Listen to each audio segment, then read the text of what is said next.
నమస్కారం సిటీ వార్తలకు స్వాగతం. రాష్ట్ర సాంఘిక సంక్షేమ సచివాలయ మరియు వాలంటీర్ల శాఖ మంత్రిగా డాక్టర్ డోలా బాలవీరాంజనేయ స్వామి బాధ్యతలు చేపట్టారు. వెలగపూడి సచివాలయంలో తన ఛాంబర్లో ప్రత్యేక పూజలు నిర్వహించిన అనంతరం మంత్రి డోలా బాలవీరాంజనేయ స్వామి బాధ్యతలు స్వీకరించారు. గత ప్రభుత్వం సాంఘిక సంక్షేమ శాఖను నిర్వీర్యం చేసిందని, ట్యూషన్ ఫీజులు చెల్లించకపోవడంతో విద్యార్థులు కోర్సులు పూర్తి అయినా సర్టిఫికేట్లు తీసుకోలేని పరిస్థితిలో ఉన్నారని మంత్రి విమర్శించారు. అలాగే ఎన్డీఏ కూటమి ఇచ్చిన హామీ మేరకు జూలై 1న లబ్దిదారుల ఇంటి వద్దకే సామాజిక పింఛన్ను సచివాలయ ఉద్యోగుల ద్వారా అందించనున్నట్లు మంత్రి బాలవీరాంజనేయ స్వామి స్పష్టం చేశారు. ఈ సందర్భంగా మంత్రిని పలువురు ప్రముఖులు, అధికారులు అభినందించారు. 2014-19 ముందు తెలుగుదేశం ప్రభుత్వంలో నారా చంద్రబాబు నాయుడు గారు ముఖ్యమంత్రిగా ఉన్నప్పుడు కొన్ని గురుకుల పాఠశాలలో అదనంగా సీట్లు ఇవ్వడం జరిగింది. గత ప్రభుత్వంలో జగన్మోహన్ రెడ్డి ముఖ్యమంత్రిగా ఉన్నప్పుడు ఈ గురుకుల పాఠశాలలో సీట్లు రద్దు చేశారు. అదేవిధంగా వసతి నిర్వహణ రుసుము కింద ఎంటీఎఫ్ కింద మొత్తం 23-24 వరకు ఉన్నటువంటి బకాయిలు 895 కోట్ల రూపాయలు ఉన్నాయి. అంతేకాకుండా ఎస్సీ విద్యార్థులకు వచ్చేసి 20.171 కోట్ల రూపాయలు 90 కోట్ల రూపాయలని బకాయిలుగా ఉన్నాయి. హాస్టల్స్ ఫీజులో 20.71 కోట్ల రూపాయలు పెండింగ్ ఉండడం జరిగినాయి. రేపు 1వ తేదీన మా ప్రభుత్వంలో 1000 రూపాయలు పెన్షన్ పెంచుతామని చెప్పాం. దాంతోపాటు మేము ప్రకటన చేసినప్పటి నుంచి నెల 1000 రూపాయలు ఎక్కడ బకాయి అరియర్స్ కూడా కలిపి 1వ తేదీ 7000 రూపాయలు ప్రతి ఒక్క లబ్ధిదారుడికి అందిస్తున్నాం. ఇక్కడ ఎవరో కూడా మేము తొలగించడం లేదు. రెండోది ఈ లబ్ధిదారుల పంపిణీ కూడా సచివాలయం ఉద్యోగస్తుల ద్వారా పంపిణీ చేయబోతా ఉన్నాం అని చెప్పి మీకు తెలియజేస్తాం. గుంటూరు జిల్లా కలెక్టర్గా ఎస్ నాగలక్ష్మి బాధ్యతలు చేపట్టారు. ఇటీవలే ప్రభుత్వం ఐఏఎస్లను బదిలీ చేయడంతో విజయనగరం కలెక్టర్గా ఉన్న ఆమె గుంటూరు జిల్లా కలెక్టర్గా నియమితులయ్యారు. ప్రతిష్టాత్మకమైన గుంటూరు జిల్లాకు తనను కలెక్టర్గా ప్రభుత్వం నియమించడం పట్ల సీఎం చంద్రబాబుకు నాగలక్ష్మి కృతజ్ఞతలు తెలిపారు. జిల్లాను ప్రగతి పదంలో నిలిపేందుకు అందరినీ కలుపుకుని పనిచేస్తానని చెప్పారు. ఈ సందర్భంగా జేసీ రాజకుమారితో పాటు ఇతర అధికారులు కలెక్టర్ను సత్కరించి అభినందించారు. ప్రజలకి కూడా వాళ్ళకి ఏదైనా సమస్యలున్నా, ఫిర్యాదులున్నా ఎప్పుడు కూడా మనకి ఆఫీషియల్ ఫోన్ ద్వారా కానీ, మెయిల్ ద్వారా కానీ ఆఫీస్లో కూడా అందుబాటులో ఉంటానని తెలియజేయించున్నాను. నాకు ఈ అవకాశం ఇచ్చిన రాష్ట్ర ప్రభుత్వానికి, తర్వాత గౌరవ ముఖ్యమంత్రి గారికి ధన్యవాదాలు తెలుపుకుంటూ, నేను ముందు పనిచేసిన జిల్లాలోనే మళ్ళీ కలెక్టర్గా పనిచేయడానికి అవకాశం వచ్చిన దానికి నేను చాలా సంతోషిస్తున్నాను. గుంటూరు అనేది మనకు అమరావతి ఉంది కాబట్టి చాలా ఇంపార్టెంట్ ప్రాంతము. సో ఈ అవకాశం నాకు ఇచ్చిన దానికి చాలా సంతోషంగా ఉంది, గర్వంగా కూడా ఉంది. అదే రకంగా ఈ పెద్ద బాధ్యత కాబట్టి రెస్పాన్సిబుల్గా చేయాలనే ఉద్దేశంతో ఖచ్చితంగా చేద్దామనే ఉద్దేశంతో. కష్టాల్లో ఉన్న వారికి తాను అండగా ఉన్నానంటూ ప్రజా దర్బార్కు వచ్చిన బాధితులకు మంత్రి నారా లోకేష్ భరోసా కల్పిస్తున్నారు. ఉండవల్లిలోని తన క్యాంప్ కార్యాలయంలో నిర్వహించిన ప్రజా దర్బారుకు రాష్ట్ర నలుమూల నుంచి వచ్చిన బాధితులు వినతిపత్రం అందించేందుకు బారులు తీరారు. వారి నుంచి వినతులు స్వీకరించి ఆయా సమస్యలను సావధానంగా విన్న మంత్రి వాటిని పరిష్కరిస్తానని హామీ ఇచ్చారు. ప్రతి ఒక్కరి నుంచి వినతులు స్వీకరించి సంబంధిత శాఖలకు పంపాలని అక్కడి అధికారులను మంత్రి లోకేష్ ఆదేశించారు. యువత మత్తు పదార్థాలకు బానిసలై తమ జీవితాలను నాశనం చేసుకోవద్దని జిల్లా ఎస్పీ తుషార్ డూడి, జిల్లా న్యాయ సేవాధికార సంస్థ కార్యదర్శి టి లీలావతి సూచించారు. అంతర్జాతీయ మాదక ద్రవ్య వ్యతిరేక దినోత్సవం సందర్భంగా గుంటూరులో అవగాహన ర్యాలీ నిర్వహించారు. పోలీస్ పరేడ్ గ్రౌండ్ నుంచి నగరంలోని పలు ప్రధాన వీధుల్లో ఈ ర్యాలీ సాగింది.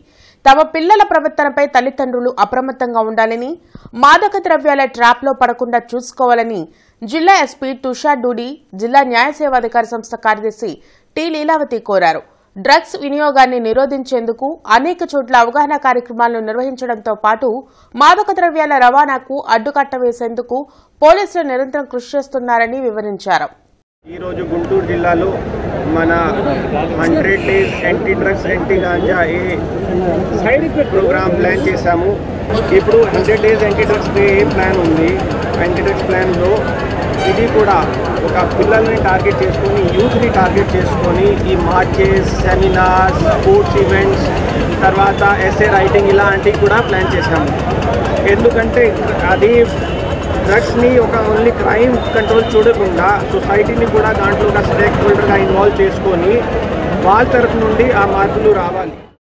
రాజధాని రైతులు చేపట్టిన కృతజ్ఞత యాత్ర కొనసాగుతుంది.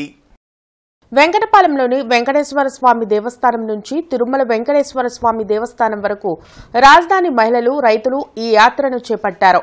3వ రోజు గుంటూరు నుంచి అభినేని గుంటపాలెం వరకు సాగనుంది.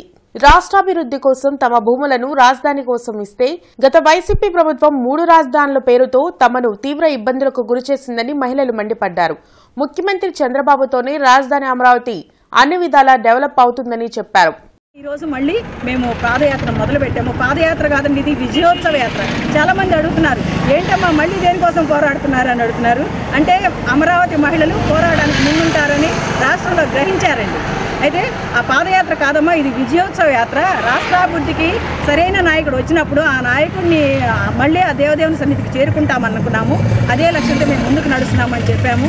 చాలామంది ఇప్పుడు ప్రతిరోజు మాకు చాలామంది ఎదురయ్యి ధర్నాలు పెడుతున్నారండి.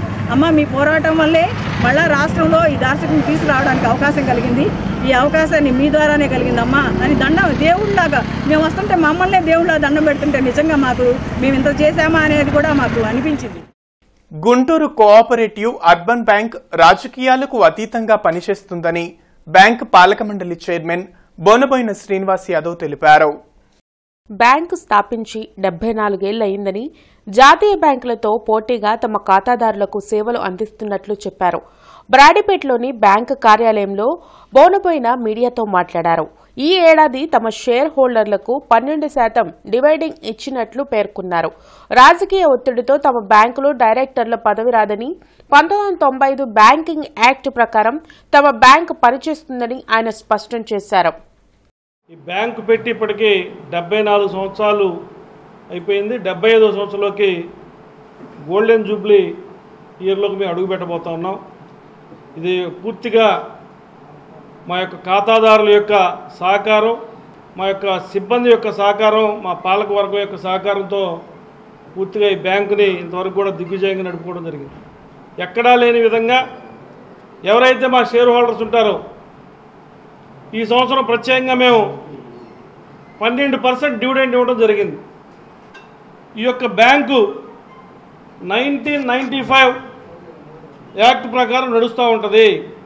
ఖాతాదారుల యొక్క సహకారంతోనే బ్యాంకు నడుచుకు తప్పితే ఏ విధమైనటువంటి ఏ ప్రభుత్వం, రాష్ట్ర ప్రభుత్వం కానీ కేంద్ర ప్రభుత్వం కానీ మేము చేసే పనిని పరిశీలించడం తప్పితే ఇందులో రాజకీయ జోక్యం కానీ ప్రభుత్వ జోక్యం కానీ ఉండదు. మేము ఈ యొక్క పాలకవర్గంలో అనేక పార్టీల నుంచి ఉండొచ్చు, కానీ ఒక్కసారి ఈ బ్యాంకులోకి వచ్చిన తర్వాత బ్యాంకు అభివృద్ధి కోసమే మేము పనిచేస్తాం తప్పితే ఎవరో రాజకీయ పార్టీ లబ్ధి కోసం వారు పనిచేయడం అనేది జరగదు. అగ్నిపథ్ పథకాన్ని తక్షణమే రద్దు చేయాలని ఏఐవైఎఫ్ డిమాండ్ చేసింది. ఈ మేరకు శంకర్ విలాస్ సెంటర్లో నిరసన కార్యక్రమం చేపట్టింది. దేశ రక్షణను పణంగా పెట్టే అగ్నిపథ్ పథకాన్ని వెంటనే రద్దు చేసి పాత పద్ధతిలోని ఆర్మీ రిక్రూట్మెంట్ జరపాలని ఏఐవైఎఫ్ నేతలు షేక్ వలీ, జంగాల చైతన్య డిమాండ్ చేశారు. దేశ రక్షణ వ్యవస్థను సైతం ప్రైవేటీకరణకు పూనుకోవడం ప్రధాని మోడీ ప్రభుత్వానికే చెల్లిందని మండిపడ్డారు. దీనికి నిరసనగా శంకర్ విలాస్ సెంటర్ నుండి పోస్టాఫీస్ వరకు నిరసన కార్యక్రమం చేపట్టారు. అగ్నిపథ్ పేరుతో దేశ సేవకై ప్రాణాలు సైతం త్యాగం చేసి ఆర్మీలో జాయిన్ అవుతా ఉన్న యువతులకి నరేంద్ర మోడీ గారు కేవలం 4 సంవత్సరాలు మాత్రమే కాంట్రాక్ట్ పద్ధతిలో ఆ యొక్క ఉద్యోగం ఇస్తా ఉన్నారు. ఆ 4 సంవత్సరాల తర్వాత వాళ్ళ భవిష్యత్తు ఏంటని అఖిల భారత యువజన సమాఖ్యగా మేము అడుగుతా ఉన్నాము. ఒక్కసారి ఎమ్మెల్యేగా గెలిచినా కానీ, ఎంపీగా గెలిచినా కానీ, గవర్నర్గా చేసినా కానీ, రాష్ట్రపతిగా చేసినా కానీ జీవితాంతం పింఛన్లు తీసుకునే మీరు దేశం కోసం ప్రాణత్యాగం చేస్తున్న ఆర్మీ జవాన్లకు మాత్రము జీవితకాలం పింఛన్ ఇవ్వము. కేవలం 4 సంవత్సరాలు మాత్రమే వీళ్ళకి ఉద్యోగ వయసు పరిమితి ఉంటుంది కాబట్టి కొన్ని లక్షల రూపాయలు చేతిలో పెట్టి మీరు ఇంకా మాకు మీ సేవ మాకు అవసరం లేదని మీరు పంపించేస్తూ ఉన్నారు. మేము ఒకటే డిమాండ్ చేస్తూ ఉన్నాము, అగ్నిపథ్ను వెంటనే డిమాండ్ చేయాలి, పాత పద్ధతిలోనే ఆర్మీ రిక్రూట్మెంట్ చేయాలి. సిటీ న్యూస్ సమాప్తం. నమస్కారం.